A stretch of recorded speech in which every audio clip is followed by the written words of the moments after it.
గౌరవనీయులు సభాధ్యక్షులు పూజ్యులు రాష్ట్ర తెలుగుదేశం పార్టీ అధ్యక్షులు చంద్రబాబు నాయుడు గారికి, వేదికను అలంకరించినటువంటి అధిరథ మహారథులకు, తెలుగుదేశం పార్టీ ప్రాణ సమానమైనటువంటి నాయకులకు, కార్యకర్తలకు అందరికీ పేరు పేరున మనస్ఫూర్తిగా అభినందనలు తెలియజేస్తా ఉన్నాను. ఎంతో సంతోషదాయకమైనటువంటి సందర్భం. 33 మహానాడు జరుపుకుంటున్నటువంటి ఈ తరుణంలో ఇది రాష్ట్రంలో ఉన్నటువంటి తెలుగుదేశం పార్టీ నాయకులకు, కార్యకర్తలకు ఒక పండుగ లాంటిది అని చెప్పి నేను ఈ సందర్భంగా తెలియజేస్తా ఉన్నాను.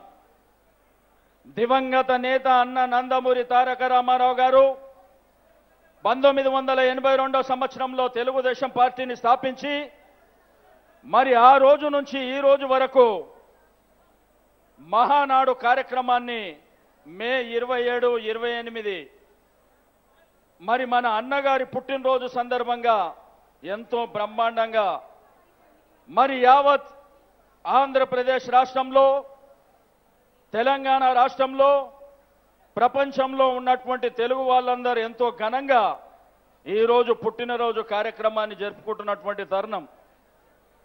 మరి ఇకపోతే ఈరోజు మీకు అందరికీ తెలుసు ఈ యొక్క మహానాడుకున్నటువంటి ప్రత్యేకత.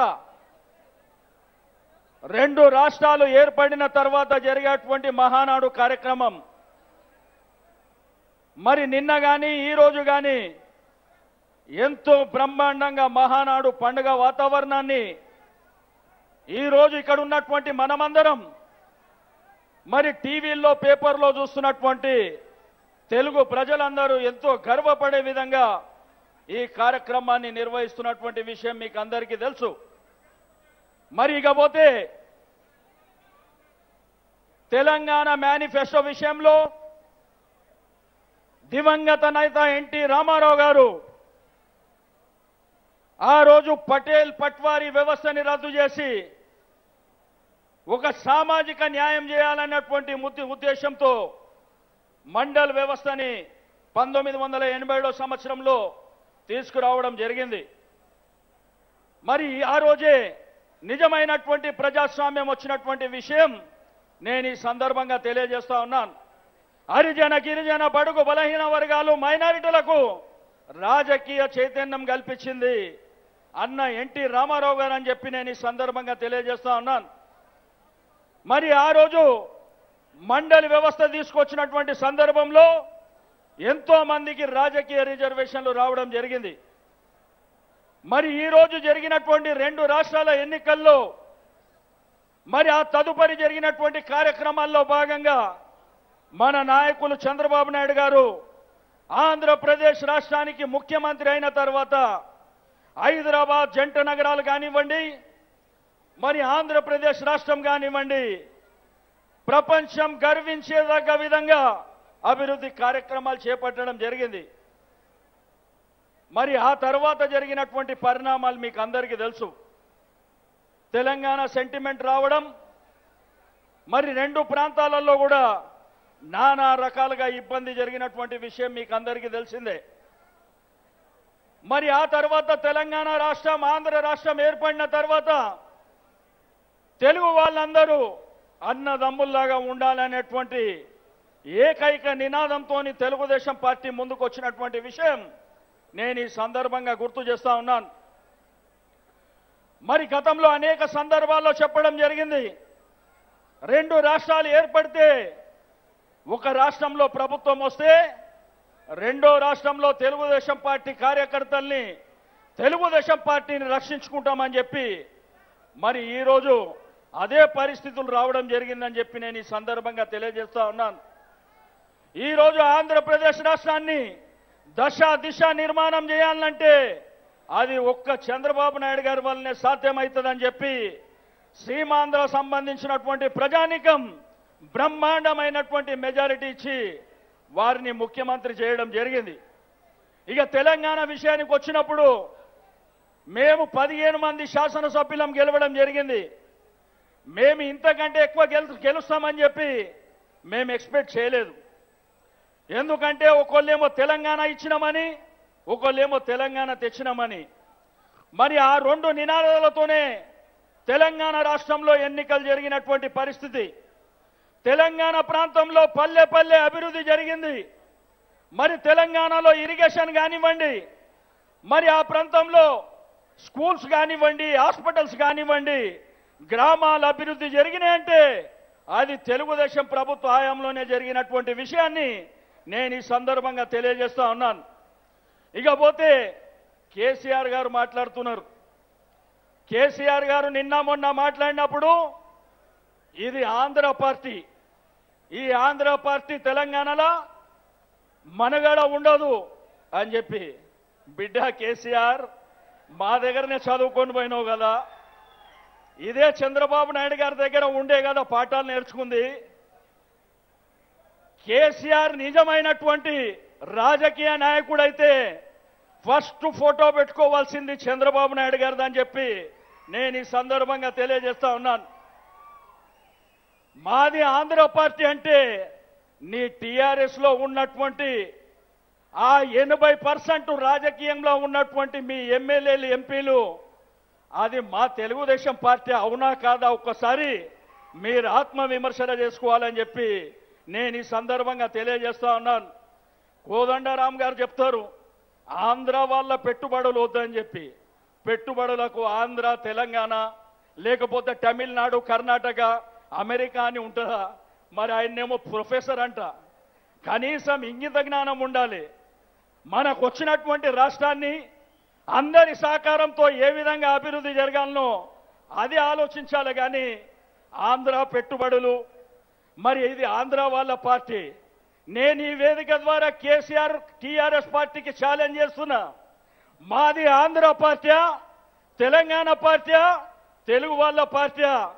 రేపు కార్పొరేషన్ ఎలక్షన్లో మీకు దమ్ముంటే మాతోని గెలిచి మీరు మా పార్టీ గురించి మాట్లాడాలని చెప్పి నేను ఈ సందర్భంగా తెలియజేస్తా ఉన్నాను.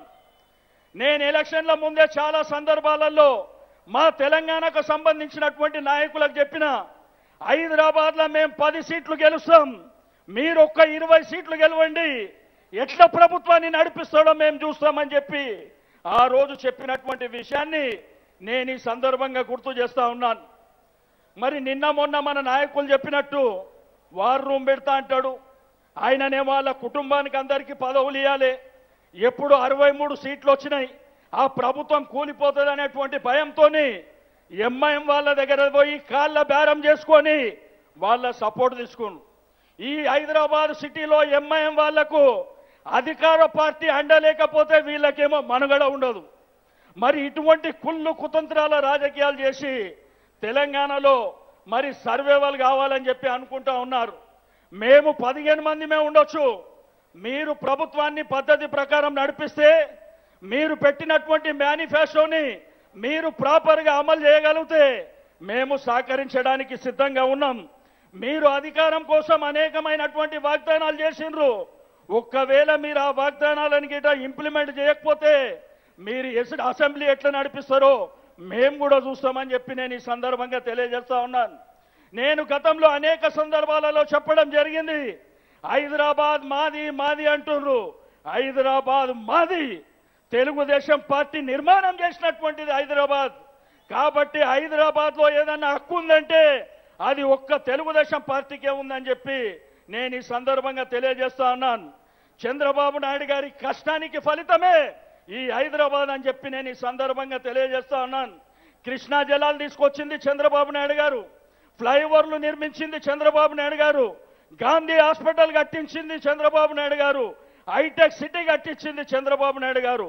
మరి ఉద్యోగం కానివ్వండి, సెల్ఫ్ ఎంప్లాయ్మెంట్ కానివ్వండి, అనేకమైనటువంటి కార్యక్రమాలు చేసింది తెలుగుదేశం పార్టీ అని చెప్పి నేను ఈ సందర్భంగా తెలియజేస్తా ఉన్నాను.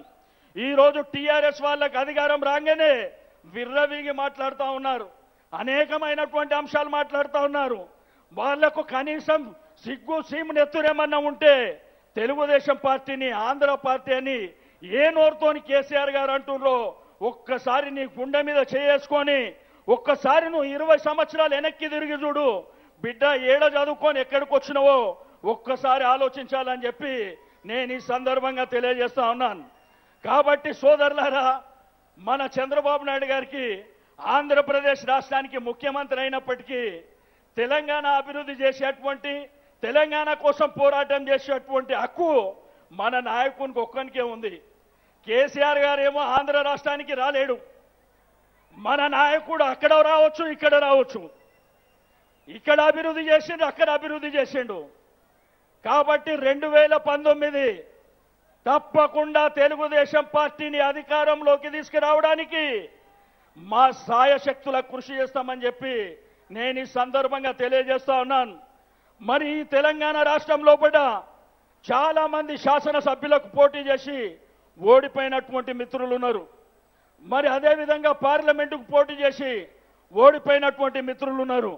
మండలాలలో సర్పంచ్ కానీ, జెడ్పీటీసీ, ఎంపీటీసీ మండలం నుంచి నేను ఈ భారతదేశ చరిత్రలోనే ఏ రాజకీయ పార్టీకి లేనటువంటి కార్యకర్తలు ఒక్క తెలుగుదేశం పార్టీకి ఉన్నటువంటి విషయం మన అందరికీ తెలుసు.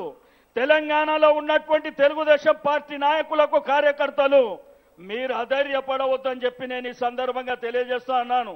మీరు ధైర్యంగా ఉండండి. మీకు తెలుగుదేశం పార్టీ అండదండలు ఉంటాయి. అక్కడ ముఖ్యమంత్రి అయినా మరి ఈ ప్రాంతంలో మన కార్యకర్తలకు, ఈ ప్రాంతంలో ఉన్నటువంటి ప్రజలకు ఏదన్నా అన్యాయం, ఏదన్నా ఇబ్బంది జరిగితే మరి ఆయన వెంటనే వాళ్ళ దగ్గరికి రావడం జరుగుతుందని చెప్పి నేను ఈ సందర్భంగా తెలియజేస్తా ఉన్నాను. మరి తప్పకుండా ఈ తెలంగాణ రాష్ట్రంలో 2019 మరి ప్రభుత్వం తెచ్చే వరకు మనమందరం కలిసి పోరాటం చేద్దామని చెప్పి నేను ఈ సందర్భంగా తెలియజేస్తా ఉన్నాను. మాకందరికీ తెలుసు, ఆ రోజే ఈ సెంటిమెంట్ బలాన్ని ఉపయోగించుకొని నానా రకాలుగా వాళ్ళు అమలు కానటువంటి హామీలనన్నీ మరి అనేక రకాలుగా ప్రజలని మభ్యపెట్టడానికి అనేకమైనటువంటి వాగ్దానాలు చేయడం జరిగింది. 3 ఎకరాల పొలం అని చెప్పి, ఉద్యోగాలు ఇస్తామని చెప్పి, కేంద్ర ప్రభుత్వ ఉద్యోగాలకు ఏ విధంగా జీతాలు ఉన్నాయో ఆ విధంగా వీళ్ళకి ఇస్తామని చెప్పి మీరు ఎన్ని వాగ్దానాలు చేసిండ్రో ఆ వాగ్దానాలని మీరు తప్పకుండా అమలు చేయాలి. లేకపోతే తెలుగుదేశం పార్టీ వదిలిపెట్టదని చెప్పి నేను ఈ సందర్భంగా గుర్తు చేస్తా ఉన్నాను. ఒకటే, ఈరోజు ఆంధ్రప్రదేశ్ 2 రాష్ట్రాల్లో ఉన్నటువంటి తెలుగు వాళ్లకు నేను మనస్ఫూర్తిగా అభినందనలు తెలియజేస్తా ఉన్నాను.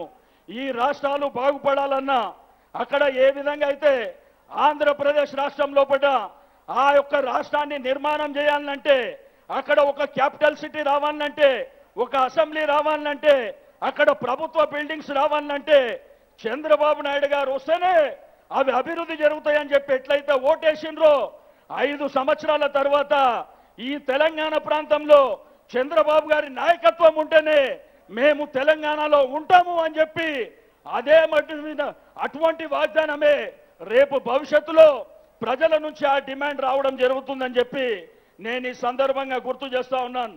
కాబట్టి సోదరులారా, మరి మనం అనేకమైనటువంటి మహానాడులో చూసినాం. మరి ఇటువంటి మహానాడు కార్యక్రమం మేము కూడా 11 సంవత్సరాల నుంచి చేస్తున్నప్పటికీ ఈ 2 రోజులు ఒక పండుగ వాతావరణం లాగా కొన్ని వేలాది మంది ఉత్సాహంతో ఉరకలేస్తూ ఈ కార్యక్రమానికి రావడం జరిగింది. మరి ఇక్కడ ఉన్నటువంటి వేలాది మంది మీరే కాకుండా మరి ఈరోజు 2 రాష్ట్రాలలో టీవీల్లో, పేపర్లో మరి ప్రపంచంలో ఉన్నటువంటి తెలుగు వాళ్ళు కూడా ఈ మహానాడు కార్యక్రమాన్ని మరి వీక్షిస్తున్నటువంటి విషయాన్ని కూడా నేను ఈ సందర్భంగా తెలియజేస్తా ఉన్నాను. కాబట్టి ఆంధ్రప్రదేశ్ రాష్ట్రం పునర్నిర్మాణానికి మన నాయకులు, యువ నాయకుడు చంద్రబాబు నాయుడు గారు మరి వారు ఏదైతే కంకణం కట్టుకొని 8వ తారీఖు ప్రమాణ స్వీకారం చేయబోతుండ్రో ఆ యొక్క ఆంధ్రప్రదేశ్ రాష్ట్ర నిర్మాణానికి నా వంతు సాయంగా 11 లక్షల రూపాయలని మరి ఆంధ్ర రాష్ట్ర నిర్మాణం కోసం నేను అధ్యక్షుల వారికి ఇస్తున్నానని చెప్పి నేను ఈ సందర్భంగా తెలియజేస్తూ నాకు ఇచ్చినటువంటి అవకాశానికి ధన్యవాదాలు తెలియజేస్తూ సెలవు తీసుకుంటున్నా. జై తెలుగుదేశం.